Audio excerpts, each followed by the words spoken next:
Sue, the traditional way to deal with theistic arguments is for the theists to present their arguments and then atheists to contradict them. Let's turn that around. Let's ask, what are the arguments that can be used against the existence of God? The most convincing to me is that we don't need him, her, or it argument. I mean, what's he supposed to do? One thing he's supposed to do is create us in his image. Well, leaving aside the fact that it's not a very pretty image, is it? Or it's a silly image. I mean, really, forgetting that. Now that we understand through Darwin how the process of copying information with variation and selection can give rise to design out of nowhere, we don't need God to do the design job.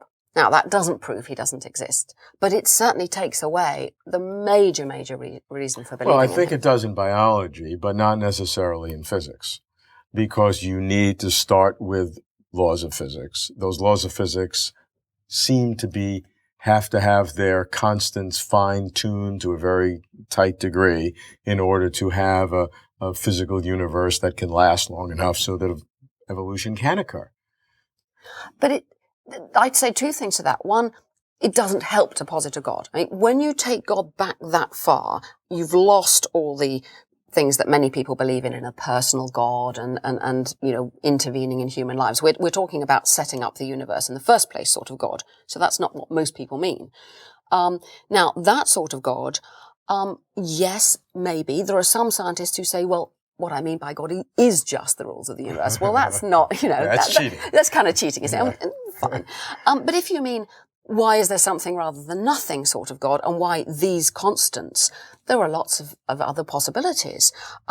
It's possible that science will find that actually these are the only constants there can be. Mm-hmm. It's possible that it will find there are multiple universes in which they all, in some form or another, exist. Right. We just happen to, obviously, we wouldn't be here talking if we weren't in a universe that had those.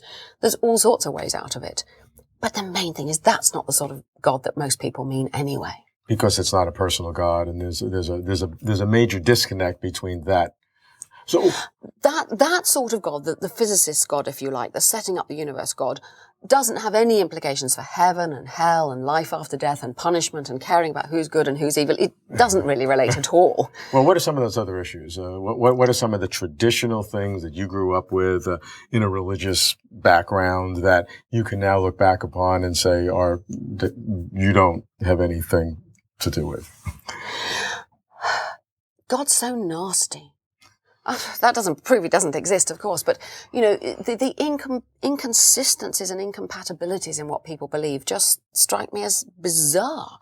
I mean, God is supposed to be wonderful and loving and caring. So is Allah supposed to be, all merciful. And yet their books, supposedly coming from them, either directly or indirectly, are full of go and kill the infidel, burn people in hell if they don't, do the right thing, go and kill your enemies, and, it's wonderful to rape you, these ghastly stories in both these ancient books about people apparently, being praised for giving their daughters to be gang raped. I mean, there's just, horrendous things like that. So people believe these nasty and incompatible things. Is that an argument against it? Well, it certainly weakens the idea. If people could come up with a consistent idea of God that had a definite purpose to fulfill, that would be much more powerful than this mess of a nasty creature that they seem to want to believe in. What about the diversity of religions? Is that an argument against the validity of any of them? Yes, I think it is. One of the things that I think is fascinating when you compare my country, England, with the United States of America, is that we don't have the separation of church and state. We've always had religious education in school, compulsory. And because of the ethnic diversity now, it's become comparative religion. So what happens? Kids go to school, 6, 7, 8 years old. They come home and they say, "Ooh, we learned about Hinduism, and they think there's these things with 6 arms." And next week we're doing Sikhism. "Oh, we've done Buddhism," and they think, they just naturally come home and go. Well, they don't they're not even tempted into believing in one of these things because when you learn about lots of different faiths, it's obvious that they can't all be true. And that if you want to believe in one, you've got to choose it for some reason, like, I like the gods they come up with, or I like the places they worship, or something like that. So I do think the inconsistency is an important argument against. Some would point to the commonality among these religions, that they all have a sense of the mystical, or they all have a consciousness or a non-physical consciousness, and that each one is looking at the truth in a different way. Right. Right deep down in the core of most religions, I think, are some deep and important truths. They are so overlaid with all the memes of worship and ridiculous ideas about this and that. But deep down in there are some critical things which actually are rather hard for humans to accept, which is, I think, why they build up this superstructure of gods and everything. A classic mystical experience is usually of the form of, in some sense, my normal self has dissolved. I am no more separate from the universe. Everything is all interconnected, and I just am it. Somehow I am the universe and it is me and everything is fine. That's a good feeling. That's a wonderful feeling. It's a wonderful feeling, but it's not just a wonderful feeling in the sense of, because I've had lots of mystical experiences, both spontaneously and through hard work and through drugs and through all sorts of other methods. It's not just wonderful like, oh, I'm happy now, because there isn't a me to be happy. That's gone. It's a sort of amazing acceptance. And I think you get this in the deepest near-death experiences as well.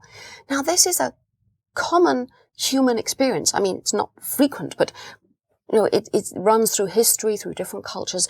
Deep in the heart, we are capable of seeing that our little selves are not important and letting go and becoming one with the universe. That doesn't require God. It doesn't require anything else. It doesn't require other dimensions or spirits or souls or life after death or any of that stuff. Yet it hangs on in there at the heart of many religions. The contemplative nuns in Christianity, the Sufis, in Buddhism in particular. Mm-hmm.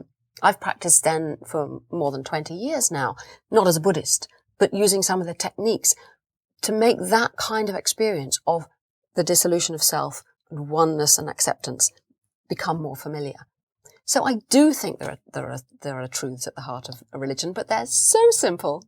They're nothing to do with all that religious claptrap. And indeed, if those truths are real and you have this superstructure built on it, those truths are almost being hijacked. Yes. By all of these other systems that are imposed upon people for some kernel of truth. Yes, I think that's absolutely right and very sad.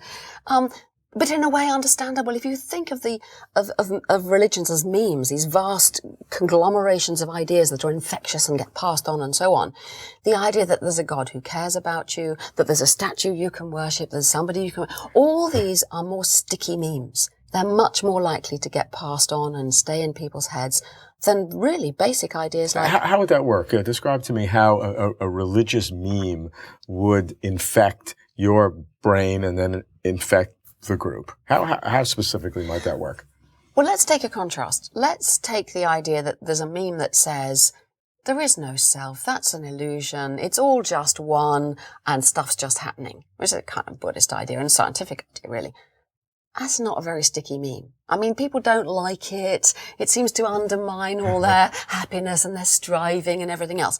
Now, instead, say, there's a God up there, and he cares for you. And he sent his only son to atone for your sins. And when you feel bad, all you've got to do is pray to him. And the Virgin Mary, and that stuff. Life after death. And you will carry on forever. Not, you don't exist, you never did, this thing's just part of the universe. It's, you're really important and you will survive forever.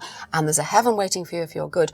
Those things will naturally, people like them, they lend themselves to storytelling and painting pictures, and so they get passed on from person to person. And that's why they're sticky. They stick with the generation and they continue to propagate. Yes, and they propagate not just through word of mouth and actions like praying, but they propagate through the wonderful music that, here in Oxford, this, when I was a student here, I sang in the choir, and it's fabulous religious music.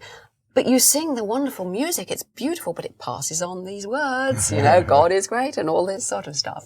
And the pictures and the beautiful buildings, all these things, I call it the beauty trick. It's real beauty, but it's used as a kind of trick to pass on ideas about God and Jesus or Allah or whatever it is. It's like the feathers of an ostrich. Yes, yes, it's showy, but much more dangerous than the feathers of an ostrich.